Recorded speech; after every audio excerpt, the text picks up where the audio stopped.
ഞങ്ങൾ നിങ്ങളോട് അറിയിച്ചതിന് വിപരീതമായി ഞങ്ങളാകട്ടെ സ്വർഗത്തിൽ നിന്ന് ഒരു ദൂതനാകട്ടെ നിങ്ങളോട് സുവിശേഷം അറിയിച്ചാൽ അവൻ ശപിക്കപ്പെട്ടവൻ. ദൈവത്തിൻ്റെ മാറ്റമില്ലാത്ത വചനം ശ്രദ്ധിക്കുന്ന പ്രിയപ്പെട്ടവരെ, വിശുദ്ധ വേദപുസ്തകത്തിലെ ഈ വചനങ്ങൾ സ്വർഗത്തിലെന്നേക്കും സ്ഥിരമായിരിക്കുന്ന വചനങ്ങളാണ്. ഇത് യഹോവയുടെ പുസ്തകമാണ്.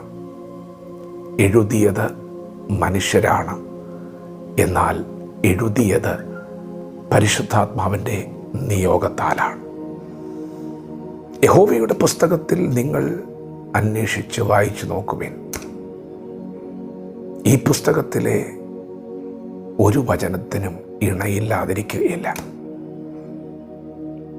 ദൈവത്തിൻ്റെ ആത്മാവല്ലയോ ഇതിനെ കൂട്ടിവരുത്തിയത്? പ്രിയപ്പെട്ടവരെ, ഈ എഴുത്തുകളിൽ എഴുത്തുകാരൻ പ്രസൻ്റാണ്. പരിശുദ്ധാത്മാവ് ഈ വചനങ്ങളിൽ ചലിക്കുന്നുണ്ട്. നിങ്ങളിത് വിശ്വസിച്ചാൽ ഈ വചനം നിങ്ങൾക്ക് രക്ഷയാണ്, ജീവനാണ്. എന്നാൽ പിശാചിൻ്റെ തന്ത്രം നാം തിരിച്ചറിയണം. പിശാച് പ്രവർത്തിക്കുന്നത് ദൈവം പ്രവർത്തിക്കുന്നതിന് നേരെ എതിരാണ്. ഒരു സത്യോപദേശം ദൈവം നമുക്ക് നൽകിയിരിക്കുമ്പോൾ അവൻ അതേ നാണയത്തിൽ മറ്റൊരു ഉപദേശവുമായി ഈ ലോകത്തിൽ ഇറങ്ങിയിട്ടുണ്ട്. വെളിച്ചദൂതൻ്റെ വേഷമെടുത്താണ് അവൻ ഇറങ്ങിയിരിക്കുന്നത്. ഇന്ന് പലരെയും അവൻ വഴിതെറ്റിക്കുന്നത് ഉപദേശം കൊണ്ടാണ്. പ്രിയപ്പെട്ടവരെ, സത്യം എന്തെന്ന് നാം അറിഞ്ഞിരിക്കണം. ദൈവം നമുക്ക് നൽകിയിട്ടുള്ള തിരുവചന സത്യങ്ങളെ നാം പരിശോധിക്കുന്നവരാകണം. അതിനെ നാം ചേർത്ത് നിർത്തുന്നവരാകണം.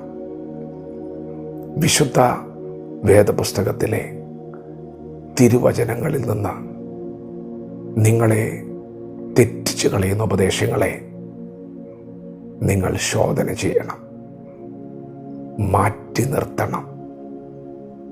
ഇന്ന് നല്ലതാണ് എന്നൊരു പക്ഷേ നിങ്ങൾക്ക് തോന്നിയാലും നാളെ അത് നിങ്ങളെ ചതിച്ചിരിക്കും. യേശുക്രിസ്തു ഈ ഭൂമിയിൽ വന്നത് നമുക്ക് വേണ്ടിയാണ്. യേശുവിൻ്റെ ജനനം സർവ്വജനത്തിനും ഉണ്ടാകുവാനുള്ള മഹാസന്തോഷമാണ്. യേശുക്രിസ്തു ഈ ഭൂമിയിൽ ജീവിച്ചത് നമുക്ക് വേണ്ടിയാണ്. യേശു ക്രൂശിൽ മരിച്ചത് നമ്മുടെ പാപം ചുമന്നിട്ടാണ്.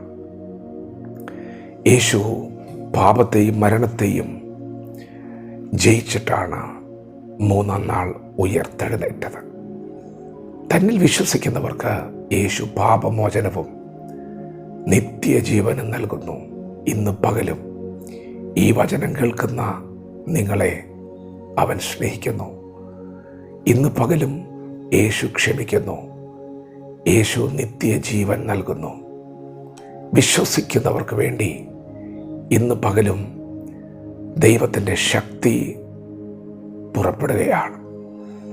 ആത്മാവിൻ്റെ രക്ഷ യേശുക്രിസ്തുവിലുള്ള വിശ്വാസത്തിലൂടെ മാത്രമാണ്.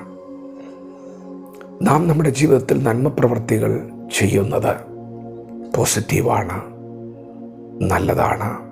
എന്നാൽ ആത്മാവിൻ്റെ രക്ഷ അത് യേശുവിൻ്റെ ക്രൂശുമരണത്തിലൂടെയാണ് സാധ്യമായിരിക്കുന്നത്. യേശുക്രിസ്തുവിലുള്ള വിശ്വാസത്താലാണ് അത് നമുക്ക് അനുഭവിക്കുവാൻ കഴിയുന്നത്. സുവിശേഷം ഒന്നേയുള്ളൂ.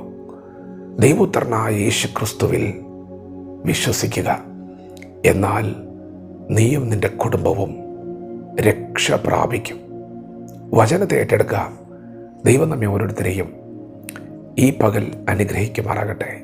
ആമേൻ.